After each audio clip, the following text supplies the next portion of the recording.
अपने पसंदीदा शो के फुल एपिसोड देखने के लिए अभी डाउनलोड करें दंगल प्ले ऐप।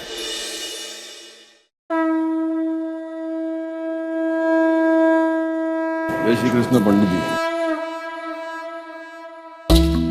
स्वास्थ्य कल्याणम नमस्तु। सौभाग्यवती भव। लगता है शहर में नए आए हुए हैं। जी, आपको कैसे पता? मंदिर में आकर लोग चढ़ावे के नाम पर बहुत रिश्वत चढ़ाते हैं, लेकिन पंडित के पैर कोई नहीं छूता। तुमने छुआ, इसीलिए मुझे पता चला। हम गुजरात से आए, हमारे यहाँ पंडित जी के भी पैर छूते हैं। संस्कारी लगती हो, संस्कार घर से हो। बेटा, आरती का समय हो गया है, आरती लेकर ही जाना। बरोबर है ना पंडित जी साहब? लगता है इस खांसी के कारण मैं आरती नहीं गा पाऊंगा। पंडित जी, मैं गाऊं? हाँ बेटा। मुझे मराठी नहीं आती। बेटा, भगवान भाव के भूखे होते हैं, तो जिस भाव से गाएगी ना, भगवान उसे स्वीकार करेंगे। अरे पंडित जी बरोबर बोलते हैं, तू गा ना, गा। दूंदाळो दुख भंजनो ने सदाए बाळे वेश, प्रथम पहला समरिए ये गौरी पुत्र गणेश।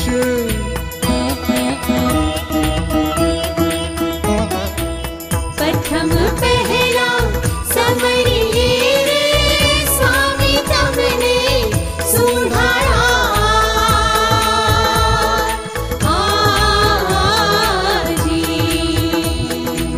रिद्धि सिद्धि न दातार देवता, रिद्धि सिद्धि न दातार देवता, मेर करो महाराजनी।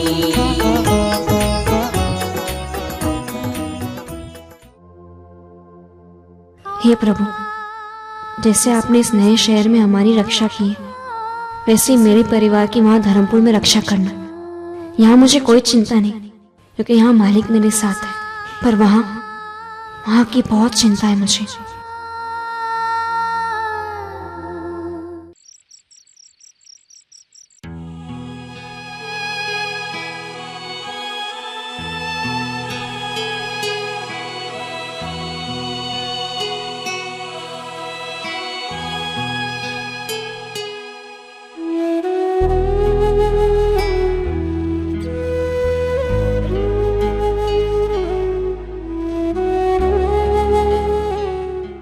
क्या हुआ त्रिवेणी? कुछ परेशान लग रही है। कुछ नहीं। कुछ तो है, और क्या है ये मैं जानना चाहता हूँ। प्लीज मुझे बताओ। दादी हमेशा कहती थी कि भगवान की आरती से मन को सुकून मिलता है, पर यहाँ तो दिन रात भी पूजा करूँ ना, फिर भी मेरे मन को शांति नहीं मिलती। लेकिन क्यों त्रिवेणी? सब कुछ वैसा ही हो रहा है जैसा तुम चाहती थी। इनफैक्ट अरूप ही बता रही थी कि तुमने घर की जिम्मेदारी बहुत अच्छे से संभाल ली है। कहाँ कुछ कर पा रही हूँ ऋषभ? कुछ भी तो नहीं कर पा रही हूँ मैं। तुम्हें पता है, कल ऑफिस में मेघा और विशाल ने वर्कर्स को दादू और दादी की पूजा करने से रोक दिया, और अब तो वर्कर्स से काम कराने की जगह वो लोग बाहर से माल लेकर बेच रहे, और हम कुछ नहीं कर पा रहे, बस चुपचाप बैठकर तमाशा देख रहे। ऐसा नहीं है त्रिवेणी, तुम बहुत कुछ कर रही हो। जिस तरह तुमने मेघा को अपनी मनमानी करने से इस घर में रोका है, वो पूरी तरह हिल चुकी है। अब तुम्हारे साथ कोई भी उल्टी सीधी हरकत करने से पहले वो 100 बार सोचेंगी। जिस तरह तुमने घर में उनकी हर चाल को नाकाम किया है, उस तरह फैक्ट्री में भी करो। तुम देखना ऋषभ, माँ बेटे के बीच ऐसी दरार डालूंगी मैं कि उनके सारे प्लान्स चूर चूर हो जाएंगे। इन्होंने जो किया है उसकी सजा उन्हें मिलकर।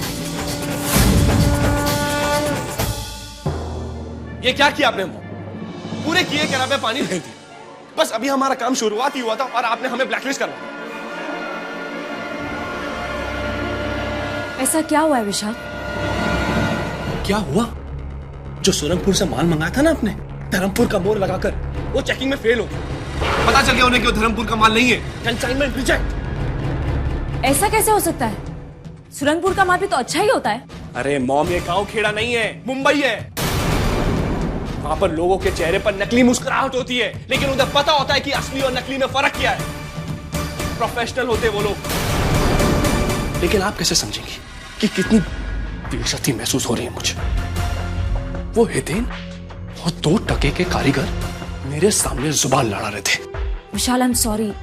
देखो, जज्बात में शायद अरे मॉम, हम हीरा बेच रहे हैं, कोयला नहीं। सारा का सारा माल रिजेक्टेड पड़ा हुआ है। सुरंगपुर वालों को पैसे तो देने पड़ेंगे और मुंबई से मिलेगा कुछ भी नहीं। और ऊपर से हमें वार्निंग मिली है कि दोबारा ऐसा हुआ तो हमारा मुंबई का सारा order cancel. For God's sake, understand, ये किचन नहीं है जहां पर आप त्रिवेणी के साथ जैसा चाय खेलें। It's business. स्टॉप इट विशाल, मत भूलो कि तुम अपनी मॉम से बात कर रहे हो। और वहां पर उन लोगों ने जिस तरह मुझसे बात की, वो आप नहीं थी ना वहां। आपको नहीं पता कि कैसे इंसल्ट फील कर रहा हूं मैं उन वर्कर्स की आंखों में जुनून देखकर आ रहा हूं। ऐसे बात कर रहे थे जैसे कि फैक्ट्री मेरी नहीं, उनकी बाप की है। मुझे नीचा दिखाना चाह रहे थे। विशाल, ये बात मेरी वजह से बिगड़ी है तो मैं ही इसे संभालूंगी। वो वर्कर्स जो तुमसे ऊंची आवाज में बात कर रहे थे, अब वही वर्कर्स तुम्हें सम्मान देंगे। I promise you that. मुझे जिस मौके का इंतजार था, आखिर वो मौका मिल ही गया। आप सब यही बात सोच रहे हैं ना कि मैंने आप सबको एक साथ यहाँ के बुलाया। इस कारखाने में हम हीरे तराश कर बेचते हैं, पर उन हीरो से ज्यादा मायने हमारे लिए आप सब। सही मायने में आज मैया वंशी डायमंड वर्क्स जहाँ कहीं भी, वो आप सबकी मेहनत की वजह से। पर मेघा और विशाल ने ये बात सोच ली थी कि वो इस व्यापार को आप सबके बिना चला लेंगे, पर आज उनकी ये गलतफहमी दूर हो चुकी है। उन्हें आप सबका मायने पता चल चुका है। जी हाँ, वो दोनों इस बात को समझ गए हैं कि कारोबार चलाने के लिए आप लोगों की मांगे पूरी करनी चाहिए। और विशाल को तो इस बात का पछतावा भी है। इसीलिए कल रात को ही उन्होंने मेघा जी से बात करके फैसला किया है कि इस बार आप लोगों का बोनस दुगना नहीं, तिगुना दिया जाएगा। क्या?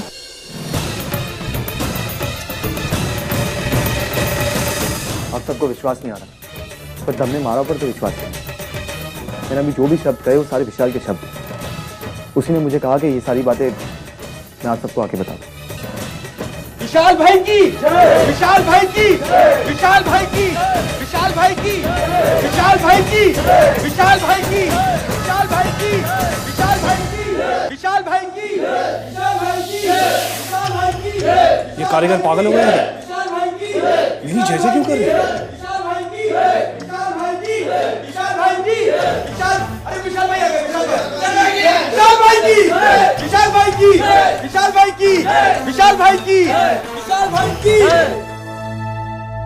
हमें माफ कर दीजिए मालिक, हमने आपको गलत समझा। हम नहीं जानते थे कि आप इतने महान हैं और हमारी आपको इतनी फिक्र। मगर बात क्या है? इतनी बड़ी कृपा करने के बाद भी आप अनजान बन रहे विशाल भाई। आपने मेघा मालकिन को हमें 3 गुना बोनस देने के लिए राजी किया। अरे आपने तो हमारे आम दिन को दिवाली बना दिया मालिक, दिवाली। क्यों भाइयों?